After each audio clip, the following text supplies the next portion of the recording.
अस्सलाम वालेकुम नाज़रीन, प्रोग्राम दो टोक के साथ आज मैं मौजूद हूँ बेनज़ीर शहीद एंटी नारकोटिक्स फोर्स अस्पताल एंड रिहैबिलिटेशन सेंटर में। और नाज़रीन, नशा ख्वाह वो किसी भी किस्म का हो, मुआशरे में बिगाड़ पैदा करता है और नशे के आदी अफराद मुआशरे का एक नाकारा हिस्सा बन के रह जाते हैं। मुआशरा उन्हें बिल्कुल इग्नोर कर देता है, नज़रअंदाज कर देता है, जिसके बाद जराइम की शरह में भी काफ़ी इजाफा देखा जा रहा है। सिंध गवर्नमेंट इस बारे में बहुत ज़्यादा काम कर रही है और एंटी नारकोटिक्स फोर्स का ये रिहैबिलिटेशन सेंटर जहाँ पर हम आज मौजूद हैं और देखेंगे उस सिस्टम को जिसमें एक मनशियात के आदी शख्स को कैसे एक मुआशरे का बेहतरीन फ़र्द बनाया जाता है, एक मुफीद शहरी बना दिया जाता है। मुख्तलिफ़ स्टेजेस हैं जो यहाँ पर हमें नज़र आएंगे, तो आइए मेरे साथ।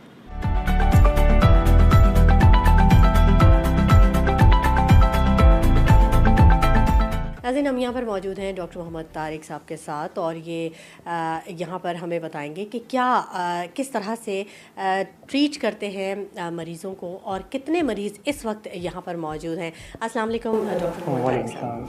डॉक्टर साहब, कैसे ट्रीट करते हैं आप यहाँ पर, और जब यहाँ पर पेशेंट आता है वो तो अपने हवासों में भी नहीं होता होगा? जी देखिए, मेरा नाम डॉक्टर मोहम्मद तारिक है, मैं साइकियाट्रिस्ट हूँ। मैं ये MATRC के 5 हॉस्पिटल्स हैं उनको देखता हूँ, यहाँ लियारी में बैठता हूँ। तो हमारे पास MATRC के 5 सेंटर्स हैं, 3 कराची में है, एक हैदराबाद में है, एक सखर में है। तो जो पेशेंट्स हमारे पास डिफरेंट कैटेगरीज़ के लाए जाते हैं, तकरीबन ऑलमोस्ट सारे ही ड्रग्स के पेशेंट्स हमारे पास लाए जाते हैं, लेकिन आजकल जो ट्रेंड है वो ATS का ज़्यादा कॉमन है। ATS से मुराद हमारी एम्फेटामिन टाइप डेरिवेटिव्स ड्रग्स हैं या स्टिमुलेंट ड्रग्स हैं, जिसमें आइस और क्रिस्टल टॉप पे है और तीसरे नंबर पे एक्सटेसी है। उनकी प्रिवलेंस या रिपोर्टिंग जो है वो पहले के मुकाबले में बढ़ गई है। और अगर आप एज ग्रुप की बात करें तो डिफरेंट एज ग्रुप इसमें इन्वॉल्व होता है। हम यहाँ बच्चों से लेके बच्चे, एडोलेसेंस, एडल्ट और वुमेन, चारों जेंडर्स को, चारों ग्रुप्स को हम टैकल करते हैं। अच्छा डॉक्टर साहब, अब से पहले अगर हम कुछ दिहाइयों पहले बात करें तो बच्चों में हम देखते थे कि समद बॉन्ड का एक नशा बड़ा मशहूर हुआ था। अक्सर बच्चों में जो चाइल्ड लेबर के उसमें बच्चे जाते थे वो इसका शिकार हो जाते थे। लेकिन अब जैसे जैसे दौरे जदीद की तरफ हम जाते जा रहे हैं, हम ये देख रहे हैं कि नशे में भी जदीदियत आती जा रही है और नई नई किस्म के नशे जो हैं वो इंट्रोड्यूस हो रहे हैं। तो बच्चों में ये चीज़ें कॉमन हैं, बच्चे भी शिकार होते हैं। कितनी उम्र के बच्चे होते हैं जो इस नशे का शिकार हो जाते हैं? देखिए, जो भी हमारे पास छोटे से छोटा बच्चा है वो 9 साल का है। तो डिफरेंट, जैसे मैंने ग्रुप्स के हिसाब से बात की आपसे, ये ग्रुप्स और नई जो ट्रेंड है उसका इम्पैक्ट है। पहले हाँ, समद बॉन्ड यूज़ काफ़ी कॉमन था स्ट्रीट, लेकिन वो ज़्यादा स्ट्रीट चिल्ड्रन में कॉमन होता है। जी। उसका भी ट्रेंड अब चेंज हो गया। अब मोस्टली जो बच्चे आ रहे हैं हमारे पास वो कैनबिस चर्स पीते हैं या फिर आइस यूज़र्स हैं या क्रिस्टल यूज़र्स हैं। तो उनका वो ट्रेंड चेंज होता है। डिपेंडेंसी अगर आप बात करें, इसको बायोलॉजिकली देखें तो हेरोइन के मुकाबले में या दूसरी ड्रग्स के मुकाबले में जो नई ये सिंथेटिक ड्रग्स हैं इसकी डिपेंडेंसी ज़्यादा होती है। या मैं अगर आप साइंटिफिकली इसको एक्सप्लेन करने की कोशिश करूं तो मैं ये कहूँगा कि हेरोइन जो है वो हमारे ब्रेन के डोपामिन को तकरीबन को 250% से 300% बढ़ाता है और आइस या क्रिस्टल जो 1000% बढ़ाता है। तो आप इसकी पोटेंसी का अंदाज़ा लगा सकते हैं कि वो कितना ज़्यादा हार्मफुल होगा और कितना एडिक्टिव होगा। ये ओवरऑल अच्छा, अब कुछ चीज़ें ये भी देखने में आ रही हैं। जब हम फील्ड में निकलते हैं तो हमने यूनिवर्सिटीज़ वगैरह में देखा कि जो एक स्टूडेंट है वो बड़ा इससे फेमिलियर है और वो कुछ स्टूडेंट्स ऐसे भी थे जिन्होंने ये कहा कि हम अपने आप को जगाने के लिए हम कोई ना कोई नशा, या आइस का ख़ास तौर पे नाम लिया गया कि वो और इजी अवेलेबल भी है। तो स्टूडेंट्स भी आपके पास आते हैं, यंग एज के बच्चे या बच्चियाँ? जी, आपका सवाल बहुत रिलेवेंट है और यूथ के हिसाब से बहुत कॉमन है, क्योंकि बेसिकली जैसे मैंने कहा ना, ATS कहते हैं, एम्फेटामिन टाइप स्टिमुलेंट है ये। ये सारे ग्रुप्स। एम्फेटामिन हम यूज़ करते हैं ADHD वाले बच्चों में कंसंट्रेशन को बेहतर करने के लिए। FDA अप्रूव्ड ड्रग है और इंटरनेशनली और नेशनली यूज़ की जाती है ADHD के बच्चों के लिए, जहाँ कंसंट्रेशन की डेफिसिट होता है। इसी को अब यूज़ करना शुरू हो गया। दूसरा अब्यूज़ होना शुरू हो गया, जिसमें कि लोग इनिशियली जब आप यूज़ करते हैं तो आपकी कंसंट्रेशन बढ़ती है, आपकी वर्क फोर्स बढ़ती है, आपकी एनर्जी बढ़ जाती है, इसीलिए तो ज़्यादा एडिक्टिव है ये। अच्छा, ख़वातीन में कौन सी एज की जो ख़वातीन होती हैं वो ज़्यादा मुतासिर होती हैं? उनमें भी बच्चियां या लड़कियां, कम एज की टीनेजर्स टाइप? उसमें भी तकरीबन हर एज की जो है बच्चियां रिपोर्ट करती हैं हमारे पास। जो छोटी से छोटी बच्ची ने रिपोर्ट किया वो 11 साल की थी, और डिफरेंट ग्रुप है वहाँ। टाइप ऑफ ड्रग थोड़ा सा डिफरेंट है कि वो बेंजोज से स्टार्ट करती हैं, देन वो फिर दूसरी ड्रग्स में आइस और क्रिस्टाल की तरफ जाती है। 11 साल की बच्ची या 9 साल का बच्चा आपने बताया कि सबसे कम एज का जो यहाँ पर रिपोर्ट हुआ, तो क्या वजूहात क्या थी कि ये इतनी छोटी उम्र में अगर बच्चे इस तरफ चले जाएं, तो क्या वजूहात थी? या किसी ख़ास क्राइटेरिया में बच्चे इस तरह से मुतासिर होते हैं? नहीं, किसी भी ड्रग एडिक्ट या किसी भी नॉर्मल इंडिविजुअल के लिए ड्रग में इन्वॉल्व होने के लिए 4 फैक्टर्स मेन कंट्रीब्यूटिंग फैक्टर्स होते हैं कि वो उसमें उसकी डेवलपमेंट है, एनवायरनमेंट है, जेनेटिक्स है और बायोलॉजिकल चीज़ें हैं। वो सारे मिलके जो है वो किसी को भी वनरेबल बना सकती हैं। ऐसा नहीं है कोई एक फैक्टर होगा तो वो ज़्यादा वनरेबल होगा, नहीं, ऐसा बिल्कुल भी नहीं है। और ये depends upon the multi factorial disease है, तो उसमें ज़्यादा फैक्टर जिसमें ज़्यादा होते हैं उसी में रिकवरी भी मुश्किल इसीलिए होती है। अच्छा, पहले हम ये सुनते थे कि कोई किसी चीज़ में नाकाम हो गया, अपने मकसद में नाकाम हो गया कोई शख्स, या डिसअपॉइंट हो गया, डिसहार्ट हो गया, फेल हो गया अपने एग्ज़ाम में, तो वो नशे की तरफ, सिगरेट पीना शुरू हुआ और उसके बाद फिर वो नशे की लत में मुब्तला। आपका सवाल बहुत मुनासिब है। इसको अगर हम ये कहें कि रीज़न ऑफ ड्रग यूज़ क्यों है, रीज़न ऑफ ड्रग यूज़ जो हमारे पास, जो हमने अपनी स्टडी की है, जितने मरीज़ों को हमने ट्रीट किया है, उसमें 50% पीयर प्रेशर और फ्रेंड सर्कल की वजह से वो ड्रग की तरफ गए हैं। ये जो रीज़न है फ्रस्ट्रेशन, या ये बहुत कम है, 20% के करीब है, इतना ज़्यादा नहीं है। वो उसमें भी मल्टीपल चीज़ें हैं, मल्टीपल फैक्टर्स हैं कि वो मल्टीपल फैक्टर्स की वजह से एनवायरमेंटल फैक्टर उसमें बहुत कम है। Peer pressure is a significant contributing factor कि वो पीयर प्रेशर की वजह से यंग यूथ जो हमारी है वो क्यूरियोसिटी की वजह से बहुत इसकी तरफ जाती है, फ़न और क्यूरियोसिटी की वजह से। तो फ़न, क्यूरियोसिटी, और अगर हम फ्रेंड सर्कल को मिलाएं तो तकरीबन कोई 80% जो है वो ड्रग यूज़र्स इसी वजह से ड्रग्स की तरफ जाते हैं। अच्छा, अब इस बारे में भी ज़रूर बताइएगा कि जो आपका ये ANF का हॉस्पिटल है, क्या टाइमिंग है इसकी कुछ, के जिन पे जो पेशेंट है वो यहाँ पे आता है और ट्रीटमेंट करवाता है? OPD सिस्टम है या यहाँ पर एडमिट करते हैं आप पेशेंट्स? जी, हम किसी भी दूसरे नॉर्मल ड्रग हॉस्पिटल से थोड़ा मुख्तलिफ इस तरह काम करते हैं कि हम जनरल हॉस्पिटल की तरह स्टिग्मा रिड्यूस करने की कोशिश करते हैं। सब्सटेंस के साथ सबसे बड़ा जो डिलेमा है वो है कि सोसाइटी और लोगों का जो उसके बारे में जो इमेज है वो बिल्कुल डिफरेंट है। तो हमने जब ये स्टार्ट किया था, हमने इसको OPD बेस पे स्टार्ट किया था। तो अभी भी हम हमारे 5 सेंटर्स में Monday, Tuesday and Thursday OPD होती है, मेल एडल्ट्स के लिए, बच्चों के लिए और फीमेल्स के लिए 5 days a week daily OPD होती है, ताकि वो आएँ, बाकी मरीज़ों से, बाकी आने वाले लोगों से भी मिलें, हॉस्पिटल के एनवायरनमेंट को चेक करें, उनके साथ उसके फैमिली मेम्बर्स आते हैं, वो पहले हमारे मेडिकल टीम से मिलते हैं, वो उनको एग्जामिन करता है, उनको गाइड करता है, ट्रीटमेंट स्ट्रेटजी डिसाइड होती है, उसके बाद उनके टेस्ट किए जाते हैं जो कि फ्री ऑफ कॉस्ट किए जाते हैं। उन टेस्टों और उनकी बुनियाद पे फिर उनको प्लान किया जाता है कि हमने इनको कौन सी ट्रीटमेंट मॉडलिटीज़ देनी है। 2 किस्म की ट्रीटमेंट मॉडलिटीज़ होती हैं, एक आउटडोर सर्विसेज होती हैं, एक इंडोर। मेजॉरिटी बल्क जो है हमारा वो इंडोर के लिए होता है। आउटडोर में बहुत कम लोग होते हैं जो अनविलिंग हो कि वो अंदर एडमिट नहीं होना चाहते या आउटडोर में ट्रीटमेंट करने उनको फिर आउटडोर ऑफर। ठीक है, बहुत शुक्रिया डॉक्टर मोहम्मद तारिक साहब। आप यहाँ के कंसल्टेंट साइकेट्रिस्ट हैं और बड़ा वक्त यहाँ पर आपने गुजारा और पेशेंट्स को बहुत टाइम दे रहे हैं। आपका बहुत शुक्रिया कि आपने हमारे प्रोग्राम के लिए भी वक्त निकाला। नाज़रीन, गुफ्तगू का सिलसिला जारी रहेगा, लेकिन वक्त हो गया एक छोटे से ब्रेक का। हमारे साथ रहिएगा।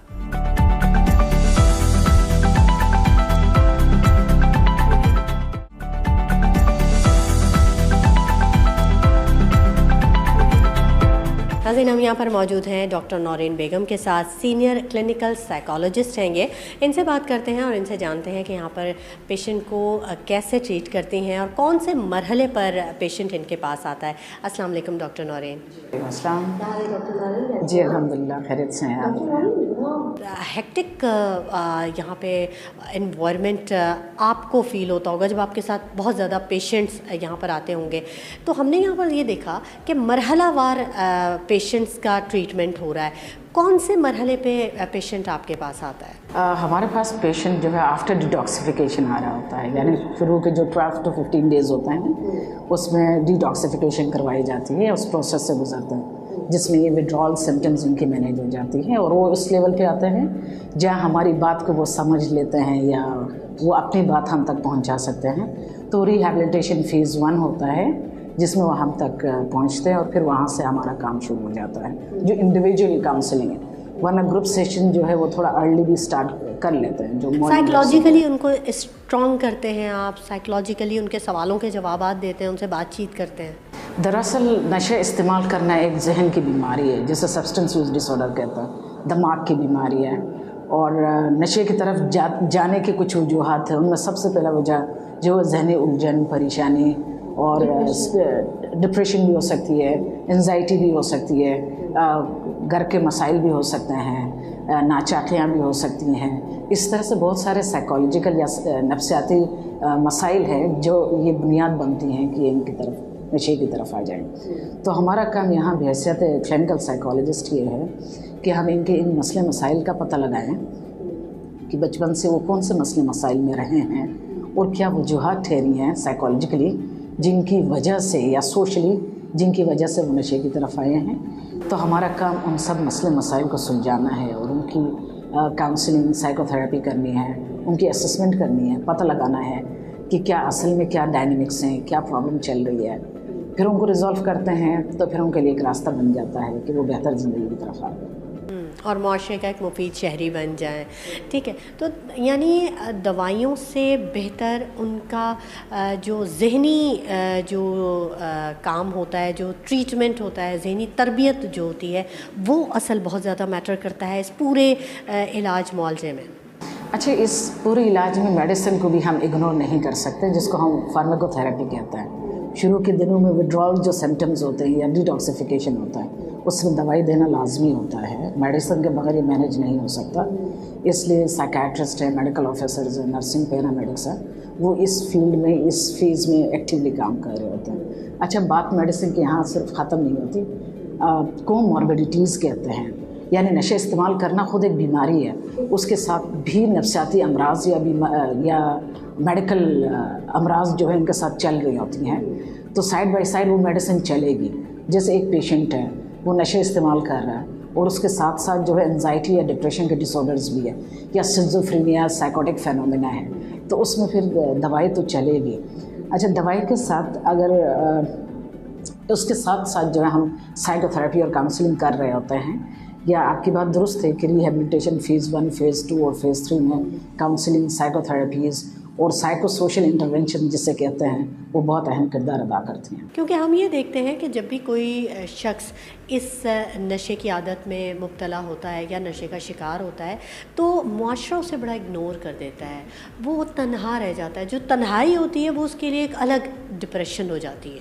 तो उससे निपटने के लिए भी यहाँ पर पूरा एक सिस्टम मौजूद है। जी बिल्कुल, इनकी साइको एजुकेशनल ग्रुप्स होते हैं, इनकी life skill educational program run होता है, इनकी रिलैप्स प्रिवेंशन प्रोग्राम रन होता है, इनकी फैमिली एजुकेशन प्रोग्राम रन होता है। यानी ट्रीटमेंट के साइको सोशल इंटरवेंशन के पूरे पैकेजेस लॉन्च किए जाते हैं, उनको बताया जाता है, फैसिलिटेट किया जाता है कि लोग इनसे दूर हो गए या लोगों ने इनको दूर कर दिया, तो किस तरह से दोबारा से अपनी कम्युनिकेशन स्किल्स को इन्हांस करना है, इंटरपर्सनल रिलेशनशिप्स को बेहतर करना है, और फिर जो है अपने एजर्टिवनेस के थ्रू, एजर्टिव स्किल्स के थ्रू जो नशा करने वाले दोस्तों अहबाब हैं उनसे कैसे दूर हटना है, माशरे में एक अच्छे ताल्लुकात बनाने का तरीका क्या है, वो सब उनको ट्रेनिंग दी जाती है, जिसको हमारे यहाँ लाइफ स्किल्स एजुकेशन प्रोग्राम या कोपिंग स्किल्स कहते हैं। तो उनको यानी माशरे में जो कुछ भी वो अपनी लाइफ में चैलेंजेस फेस करते हैं उनसे निपटने के तरीके सिखाते हैं, गुस्से को कंट्रोल करना सिखाते हैं, सही फैसला लेना सिखाते हैं,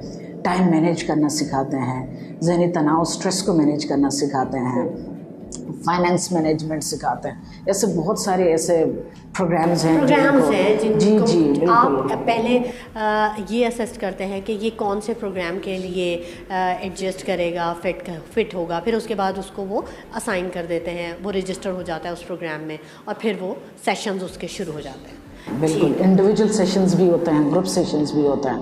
पहले आइडेंटिफाई किया जाता है थ्रू असेसमेंट कि अच्छा इनकी ये प्रॉब्लम्स हैं, तो ये इस तशख़ीस बहुत ज़्यादा ज़रूरी है। हाँ, जिस ब्लॉक में बैठी हूँ ये चिल्ड्रन और वुमेन और एडोलेसेंट्स का है, तो इनका ज़्यादातर जो मेन रीज़न रहता है वो ट्रॉमा रहता है। तो फिर हमें उसको रूल आउट करना पड़ता है कि either they are fit for trauma therapy और नॉट। तो जिनका असेसमेंट हमें बताता है कि ये इश्यूज़ हैं, तो फिर वो ट्रॉमा थेरेपी में चले जाते हैं। इसी तरह से जिनको हमें स्ट्रेस मैनेजमेंट और कोपिंग स्किल सिखानी है वो फिर उस तरफ चले जाते हैं। जिनको रिलैप्स वालों को अगर केसेस हमें प्रायर ट्रीटमेंट कहीं से हैं तो उन पर ज़्यादा रिलैप्स प्रिवेंशन पर फोकस किया जाता है। तो पहले आइडेंटिफिकेशन होती है। अच्छा डॉक्टर नौरीन साहिबा, अक्सर ऑब्जर्वेशन में ये बात आई है कि जब कोई शख्स इस नशे की आदत में पड़ जाता है उसके रवैयों में बड़ी तब्दीलियाँ आ जाती हैं। अगर उसे नशा नहीं मिलता तो फिर वो बहुत ज़्यादा हाइपर हो जाता है या बहुत ज़्यादा रिएक्ट करने लगता है।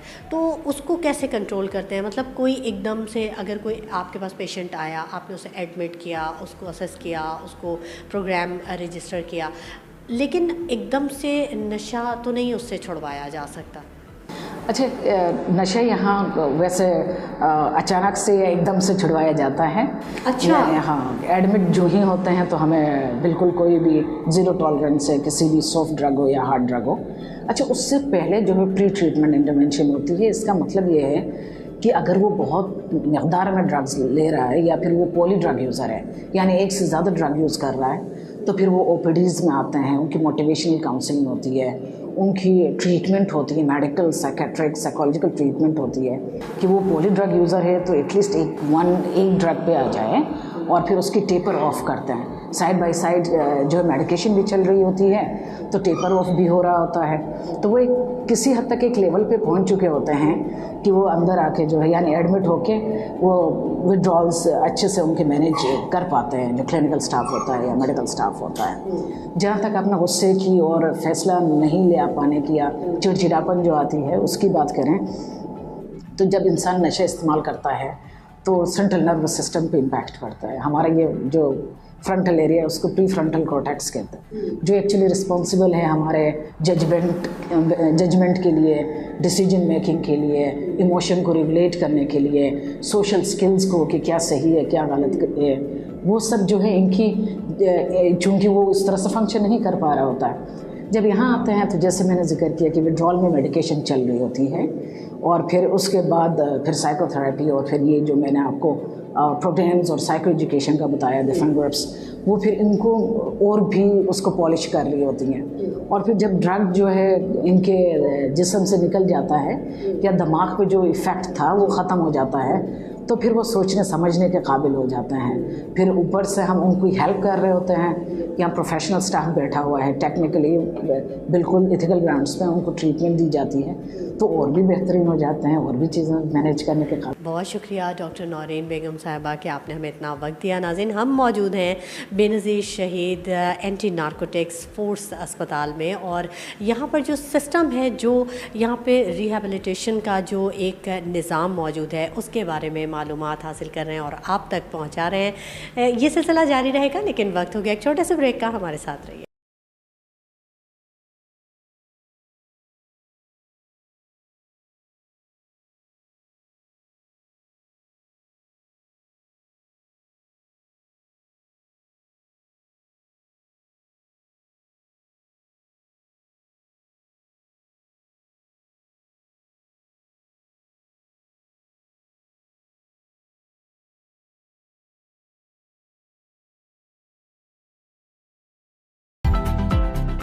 यहाँ पर मतलब बहुत कम एज के बच्चे हैं।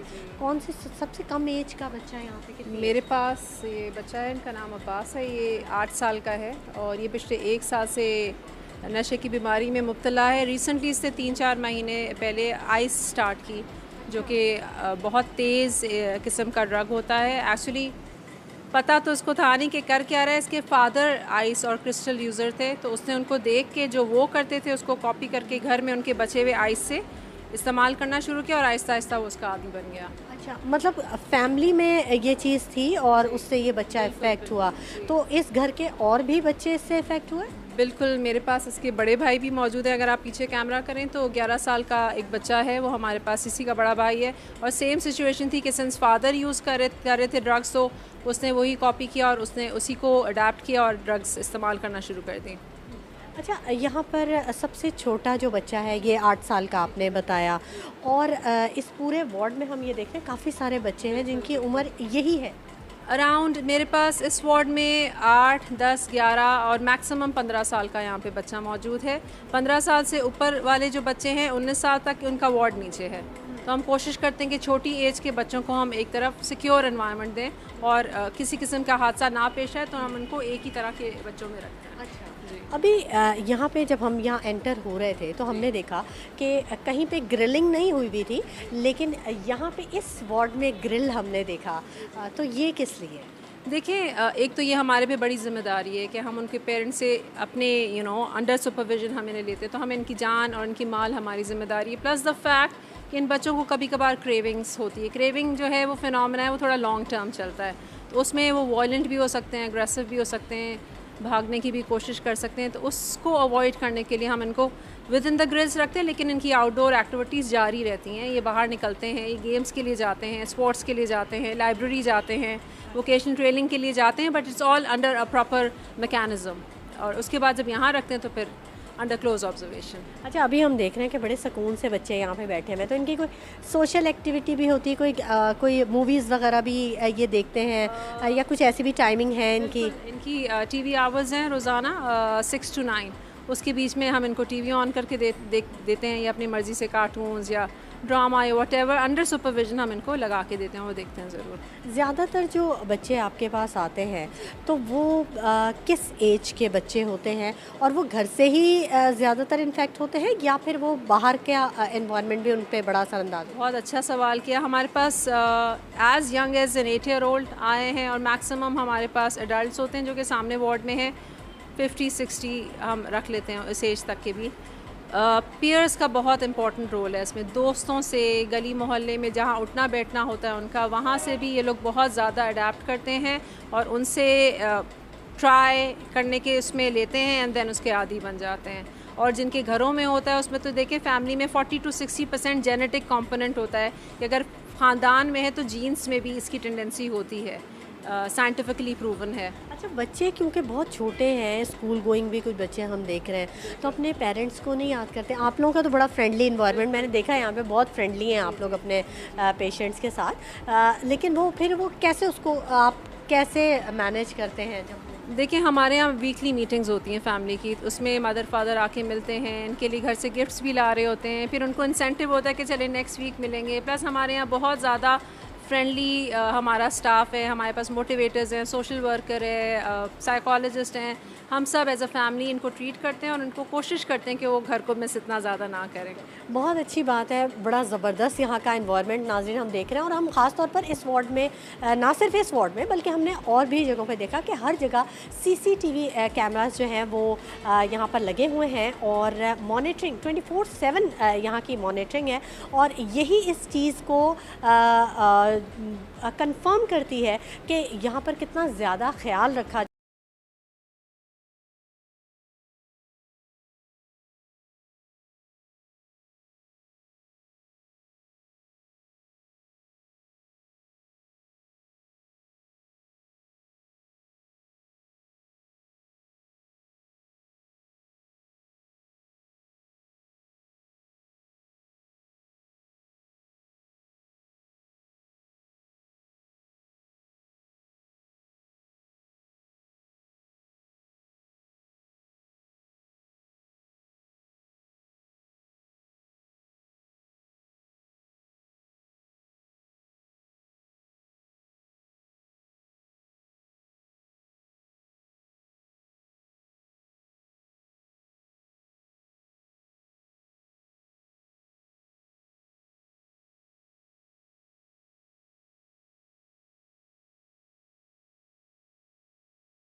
जो सज़ाएँ दिलवाई हैं दैट इज़ 90% और 10% जो एक्विटल होता है। ठीक है, अच्छा ये बताइएगा ब्रिगेडियर साहब कि किन चैलेंजेस का सामना करना पड़ता है?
बनारस हो गया, इसके अलावा कटी पहाड़ी का इलाका हो गया, तो ये वो इलाके हैं जहाँ पे हमें थोड़ा सा अलर्ट हो के थोड़ी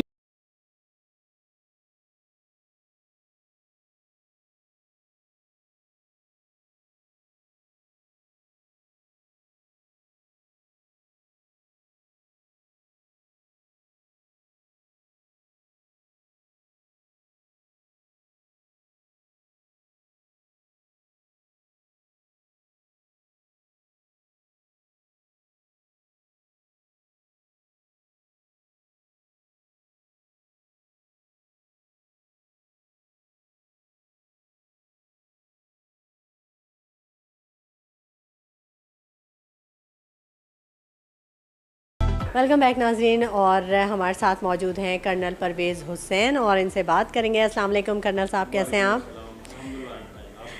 अल्हम्दुलिल्लाह, बड़ा अच्छा आपका यहाँ पर इन्वायरमेंट देखा हमने, और सबसे मुलाकात हुई और उनके काम हमने देखे, बहुत खूबसूरत और बड़ी मेहनत से, बड़ी लगन के साथ काम करते हुए हमने देखा आपकी पूरी टीम को।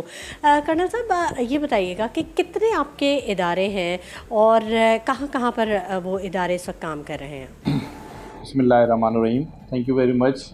आप लोग आए और हमारे इस इदारे को देखा और उसमें जो एक्टिविटीज़ चल रही हैं। हमारे टोटल 5 इदारे सिंध में काम कर रहे हैं। इन इदारों का नाम बेनज़ीर शहीद anti narcotics force model reduction treatment and rehabilitation centres हैं। ये 5 इदारे मुख्तलिफ़ जगहों पे काम कर रहे हैं। एक लियारी जहाँ पे आज आप बैठे हुए हैं, दूसरा हमारा मलीर के अंदर है, तीसरा मंगोपीर में है, एक हैदराबाद के अंदर है और एक सक्कर के अंदर है। इन 5 जो सेंटर्स हैं इनकी कैपेसिटी 485 बेडेड कैपेसिटी है। इन सब की जहाँ पे आज हम बैठे हुए हैं ये 105 बेडेड कैपेसिटी है, और मलीर जो है 100 बेडेड है, मंगोपीर 200 बेडेड कैपेसिटी के साथ है, हैदराबाद 50 बेडेड के साथ, और सक्कर जो है वो 25 बेडेड के साथ है। ठीक, तो कर्नल साहब क्या मकासद क्या हैं इन इदारों के, और कितना लोगों को इसके बारे में ज़्यादा मालूम नहीं है? देखें, हमारे इन इदारों का मकसद जितने भी ड्रग के पेशेंट्स हैं, ड्रग एडिक्शन में इन्वॉल्व हो जाते हैं, उन लोगों का इलाज करना, फिर इस मुआशरे का सेहतमंद इंसान बनाना, उनकी रिहेबिलिटेशंस हैं। और उसके अंदर हमने अभी आपने देखा होगा हमने वोकेशनल ट्रेनिंग भी की हुई है। अब हम सिंध गवर्नमेंट की मदद से इनकी वोकेशनल ट्रेनिंग भी करें ताकि इन बंदों को इलाज के बाद, पहला प्रोसेस है treatment, rehabilitation and re integration. Reintegration इसका मतलब ये है कि हम इन लोगों को इस काबिल बना दें, कोई हुनर दे दें कि ये बाहर जाके अपने घर वालों का और अपना कोई रोज़गार कमा के अपने घर वालों की मदद कर सके। तो ये जो लोग थे जिनको हम पहले बेकार समझते थे, अब ये कारआमद होकर अपने घर वालों का साथ भी दे सकते हैं, उसकी नशे की लानत से भी छुटकारा हासिल कर सकते हैं। अच्छा कर्नल साहब, हम ये देखते हैं कि जब भी कोई शख्स नशे की आदत में मुब्तला हो जाता है या नशे का शिकार हो जाता है, तो माशरा उसे बड़ी ख़राब नज़रों से देखता है, उसे इग्नोर करता है, उसको बिल्कुल ऐसे जैसे कोई वो छूत की बीमारी हो चुका है, बजाय ये कि हम उसे ज़्यादा तवज्जो दें, शायद इसीलिए वो काबिल रहम हो जाता है। देखिए, हमारे सोसाइटी का सबसे बड़ा अलमिया ये है, जो अभी नशे के आदी और एडिक्शन के लोग इन्वॉल्व भी इस वजह से ज़्यादा हो रहे हैं कि हम उनको छोड़ देते हैं, अपने हाल के ऊपर छोड़ देते हैं, घर वाले भी उनको ऑन करना छोड़ देते हैं कि जी नशे का है अब इसका।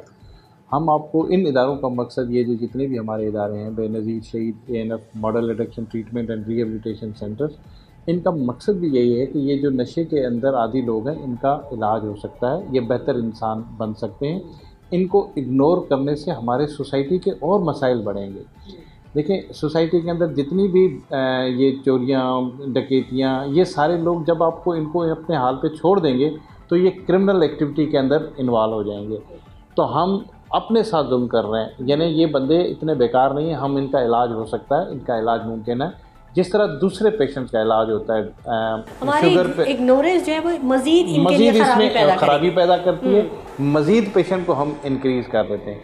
हमारा जो ये मकसद है ANF है, इसका नाम जिसके तहत ये ट्रीटमेंट सेंटर चल रहे हैं DDR, जिसमें ड्रग डिमांड रिडक्शन कहते हैं। अगर हम इनको इलाज करेंगे, इनको रिहेबिलिटेट करेंगे, तो हमारी जो ड्रग सप्लाई है, डिमांड है, वो कम होगी मार्केट के से। तो हम इसके तहत ये प्रोग्राम चला रहे होते हैं, जिसमें एक ये ट्रीटमेंट का सेगमेंट है और दूसरा अवेयरनेस का सेगमेंट है, जिसमें स्कूल और कॉलेजेस और यूनिवर्सिटीज़ के अंदर अवेयरनेस लेक्चर भी हम चलाते हैं। अच्छा, यहाँ का हम सेटअप हमने देखा कि बड़ा नीट एंड क्लीन और बड़ी ज़बरदस्त मैनेजमेंट, बहुत खूबसूरत। तो ये सिंध गवर्नमेंट के अंडर में आ रहा है? जी, हम आपको बताएं कि ये जितने भी सेंटर्स हैं, मैं आपके तरफ से सिंध गवर्नमेंट का शुक्रिया अदा करता हूँ। ये टोटल सिंध गवर्नमेंट की फंडिंग से चलता है एंड फ्री ऑफ कास्ट। अच्छा, क्योंकि हमने जी कर्नल साहब, हमने ये देखा कि जो भी सरकारी इदारा होता है उसकी हालत बहुत ज़्यादा दगर्द हुआ है, ख़ास तौर पर हॉस्पिटल्स वगैरह का काम नो डाउट वहाँ पे हो रहा है, लेकिन प्रेशर इतना ज़्यादा है और वहाँ पे उस तरह से जो मैनेजमेंट है वो शायद संभाल नहीं पा रही। लेकिन यहाँ हमने देखा कि हमें बिल्कुल भी महसूस नहीं, हम एक नई दुनिया में जैसे आ गए यहाँ पे ना। नहीं, अल्हम्दुलिल्लाह हमें सिंध गवर्नमेंट का कोई प्रेशर है, किसी इदारे का कोई प्रेशर नहीं होता। हम अपने तौर पे इस इदारे को चला रहे हैं और आपने देखा है, और इस चीज़ में क्रेडिट सिंध गवर्नमेंट को भी जाता है कि ये इदारे जितने भी हैं ये सिंध गवर्नमेंट के फंड से फ्री ऑफ कास्ट लोगों को इलाज करें। और मैं आपको ये बता दूं कि इसी स्टैंडर्ड का बाहर अगर आप जाएंगे तो मिनिमम एक पेशेंट के ऊपर 30 से 40 लाख खर्चा आता है एक पेशेंट, और वो जो सिंध गवर्नमेंट है वो 1 रुपया भी इसके ऊपर खर्च होने नहीं। अच्छा, तो कौन फंडिंग कौन कर रहा है? सिंध गवर्नमेंट ही फंडिंग कर रही है, और ANF का जो इदारा है एंटी नार्कोटिक्स, उसके एडमिनिस्ट्रेटिव तौर पे वो चला रही है इसको। दोनों सिंध गवर्नमेंट और ANF की उससे तावन से ये दोनों इदारे चल रहे हैं। ठीक। अच्छा कर्नल परवेज़ साहब, इस बारे में भी ज़रूर बताइएगा, क्योंकि लोगों को इस बारे में इल्म नहीं है। मतलब लोग ये सोच नहीं सकते कि लियारी जैसे इलाके में जहाँ पे इतनी कंजस्टेड यहाँ पे पॉपुलेशन है, वहाँ पे इतना ज़बरदस्त या इतना अच्छा इदारा भी काम कर रहा है। तो कैसे अप्रोच कैसे करें? अगर किसी के घर में कोई ऐसा पेशेंट है तो वो कैसे आपको अप्रोच करें? जी, ईजी है। हमारे वेबसाइट है अवेलेबल है, हमारी जो है फेसबुक अवेलेबल है, जिसके तहत हमारे फ़ोन नंबर्स और वो सारी चीज़ें हैं, उसके तहत हमारे साथ अप्रोच कर सकते हैं। जिसने भी आना है, ये सुबह हमारी OPD चलती है, सुबह 9 बजे से लेके 2 बजे तक OPD होती है, जिसमें पेशेंट्स आते हैं। कोई सिस्टम नहीं था, जो फर्स्ट कम फर्स्ट सर्विस के ऊपर जो आते हैं उनका हम इधर पहले रजिस्ट्रेशन करते हैं, उनका टेस्ट लिया जाता है, टेस्ट के बाद हम उनको एडमिशन की डेट देते हैं और एडमिशन होता है। अनफॉर्चुनेटली क्योंकि हमारे पास जगह बहुत कम है और हम 1 महीने 1.5 महीने का उनको काम आप बहुत बड़ा कर दें, ठीक है ना।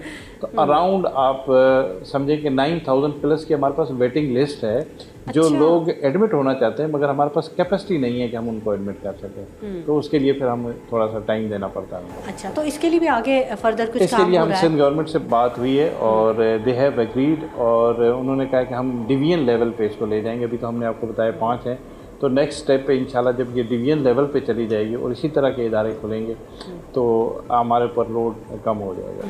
अच्छा, यहाँ हमने देखा कर्नल साहब के लाइब्रेरी भी है और एक कंप्यूटर लैब भी हमने देखी और बड़ा सरप्राइज़ हुए हम। वहाँ पे आपका एक ऑडिटोरियम भी है ऊपर, बड़ा खूबसूरत बना हुआ, और उस पर बाकायदा लेक्चर हो रहे थे। तो ये जो सारा सेटअप है, ये proper gradually stage by stage ये एक पेशेंट को ज़िंदगी की तरफ वापस लेके आता है। देखिए, जिस तरह हमने आपको बताया कि हमारे इस इदारे का मकसद जो है वो लोगों को रिहेबिलिटेट करना है। मकसद ये है कि हम लोगों को अनहेल्दी लाइफ से हेल्दी लाइफ की तरफ लेके आए।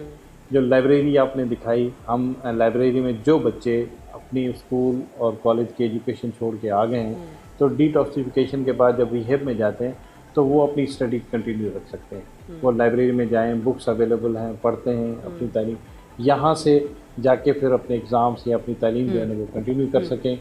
जो वोकेशनल ट्रेनिंग वाला आपने सेगमेंट देखा, तो हम कोशिश करते हैं कि वहाँ पे उनको जिनके अंदर ये स्किल मौजूद है उनको हम वोकेशनल ट्रेनिंग दे सकें। और मैं आपको एक बता दूँ, अभी हमारा सिंध गवर्नमेंट के साथ स्टेप्टा एक इनका इदारा है, उसके साथ हमारा एक MOU साइन हुआ है। तो इंशाल्लाह अब हम इन लोगों को वोकेशनल ट्रेनिंग भी दे रहे हैं। अच्छा। जिसके अंदर प्लम्बर है, व्हीकल मैकेनिक है, रेफ्रिजरेटर है, इलेक्ट्रिशियन है, IT के एक्सपर्ट हैं, लैंग्वेज कोर्सेज हैं। तो ये लोग जो यहाँ से इलाज करवा के फिर अब वोकेशनल ट्रेनिंग हुनरमंद बना रहे हैं, अच्छा। कि वापस जाके मुआशरे में अपना काम कर सकें। देखें, अगर उनको सरकार शायद के पास इतनी कैपेसिटी ना हो कि हर किसी को जॉब दे सके, तो ये लोग अपने घर पे बैठ के अपना काम कारोबार कर सकें और अपने घर वालों के लिए जो पहले बेकार थे अब वो यूज़फुल और इंसान बन सके, कारमंद इंसान बन सके। अच्छा, एक चीज़ और मैं ज़रूर पूछना चाहूँगी आपसे कि हमने यहाँ पर एक एक्सरे रूम भी देखा,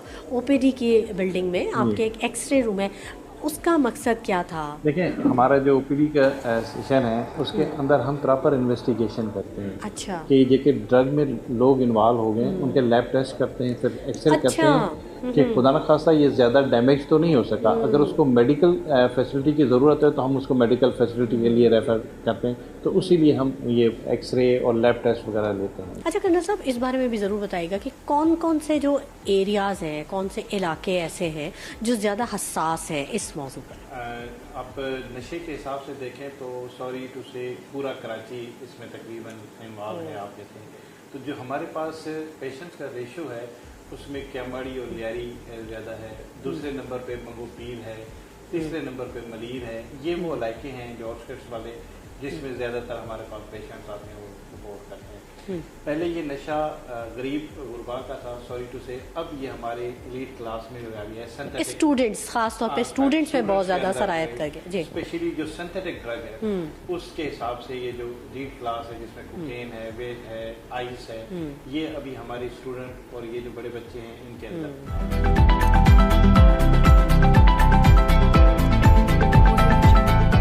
अच्छा कर्नल परवेज़ हुसैन साहब, यूथ के लिए ख़ास तौर पे मैं आपसे ज़रूर कहूँगी कि कोई पैगाम ज़रूर दीजिए, क्योंकि